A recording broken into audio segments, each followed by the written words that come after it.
అందరికీ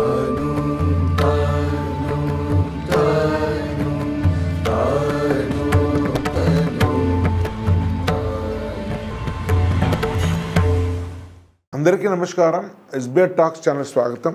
మిత్రులారా, జూన్ వచ్చేసింది. జూన్ మాసంలో చాలామంది తల్లిదండ్రులు అటు స్కూల్ కానీ, ఇంటర్మీడియట్ కానీ, ఇంజనీరింగ్ కానీ అడ్మిషన్లు చేర్పించి హాస్టల్లో వేస్తుంటారు. సో ఇంజనీరింగ్ వాళ్ళు హాస్టల్లో వేసిన వాళ్ళకు, లేదా మెడికల్ వాళ్ళ హాస్టల్ వేసిన వాళ్ళకు పెద్దగా తల్లిదండ్రులు తీసుకోవాల్సిన జాగ్రత్తలు ఉండవు. ఎందుకంటే ఆ ఏజ్ పిల్లలు చాలామంది తల్లిదండ్రుల మాట కూడా వినరు, స్వేచ్ఛగా ఉంటారు, పెద్దవాళ్ళు అయిపోతారు. కానీ ప్రధానంగా స్కూల్లో, ఇంటర్మీడియట్లో పేరెంట్స్ తమ పిల్లల్ని చేర్పించిన వారు తీసుకోవాల్సిన జాగ్రత్తలు, తమ పిల్లలతో ఎలా ప్రవర్తించాలి, చాలా సున్నితమైన అంశాలపై ఎలా ఫోకస్ పెట్టాలి, ఇలాంటి అనేక అంశాలపై మనం ఈ వీడియోలో ఆలోచిద్దాం. మిత్రులారా, చాలామంది తల్లిదండ్రులకు ఉండేటువంటి ఆశయం, ఆకాంక్ష ఏంటంటే తమ పిల్లలు బాగా సెటిల్ కావాలి, తమలాగా కష్టపడకూడదు, తమకంటే ఉన్నత స్థితికి ఎదగాలి.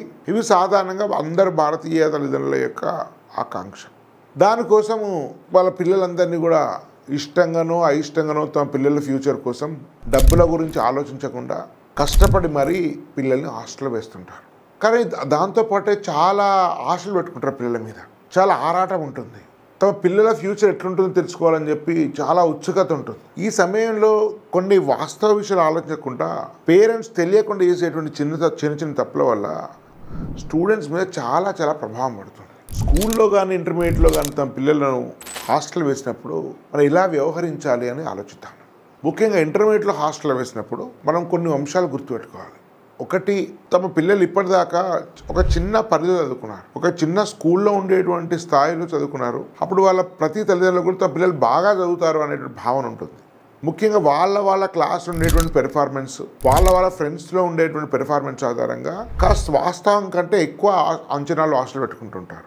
తమ పిల్లలకు ఐఐటి సీట్ వస్తుంది, లేకపోతే మెడికల్ సీట్ వస్తుంది, ఐఐటి రాకపోతే నీట్ సీట్ వస్తుంది, మా పిల్లలు బాగా కష్టపడతారు, బాగా చదువుతారు, క్లాస్ కూడా మంచి పెర్ఫార్మెన్స్ ఉంది, టీచర్స్ కూడా మా పిల్లల్ని బాగా మెచ్చుకుంటుంటారు. ఈ భావన చాలామంది తల్లిదండ్రులు ఉంటుంది. మార్క్స్ కూడా మన దగ్గర 90%, 95%, 98% వస్తుంటాయి స్కూళ్ళలో. ఒకసారి మీరు రెసిడెన్షియల్ హాస్టల్ వేసిన తర్వాత అనేక స్కూల్లోని మంచి పిల్లలే హాస్టల్కి వస్తారు. మరీ తక్కువ స్థాయి చదివేటువంటి స్టూడెంట్స్ మీకు మీరు వెళ్ళిన బ్రాంచ్కి రాకపోవచ్చు, లేదా మీ సెక్షన్స్లో ఉండకపోవచ్చు. ఆ సందర్భంలో ఏమవుతుందంటే స్టూడెంట్స్ యొక్క పెర్ఫార్మెన్స్ చాలా పడిపోతుంది. అదే సందర్భం ఇంటర్మీడియట్ వెళ్ళిన తర్వాత పెట్టేటువంటి ఎగ్జామ్స్లో 95%, 98% వచ్చిన వాళ్ళకు 60%, 50%, 30%, 20% మార్క్స్ వస్తుంటాయి. దాంతో చాలా కుంగిపోతుంటారు. సో స్టూడెంట్స్ పదే మార్క్స్ అడుగుతుంటారు. ర్యాంక్ ఎంత వచ్చింది, పక్కవాడి ర్యాంక్ ఎంత వచ్చింది, తెలిసిన వాళ్ళ ర్యాంక్ ఎక్కడ వచ్చింది, మీ క్లాస్మేట్ ర్యాంక్ ఎంత వచ్చింది, ఇదంతా తెలియకుండానే చాలా స్ట్రెస్. ఆల్రెడీ మార్క్స్ తక్కువైపోయింది, అడ్జస్ట్మెంట్ ఇష్యూస్ ఉంటాయి, ఫుడ్ ఇష్యూస్ ఉంటాయి, హోమ్ సిక్ ఉంటుంది, సిలబస్ భారీగా ఉంటుంది, మొత్తం బయాలజికల్ మారిపోతుంది. పొద్దున 5 గంటలకు ఇంతమంది పొద్దున 8 గంటలు వేసే వాళ్ళు ఇక్కడ రాత్రి 10 గంటలు పడుకునే వాళ్ళు 12 దాకా చదువుతుంటారు.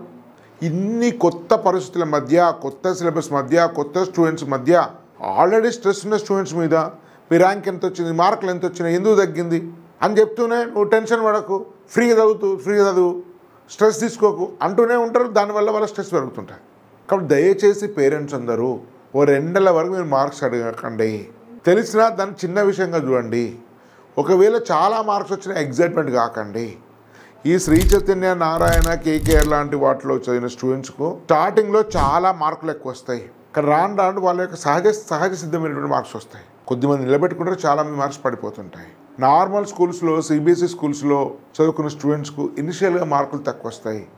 2-3 నెలల్లో వాళ్ళ సహజ సిద్ధమైనటువంటి స్థాయికి వెళ్ళిపోతారు. కాబట్టి అప్స్ అండ్ డౌన్స్ అవుతాయి.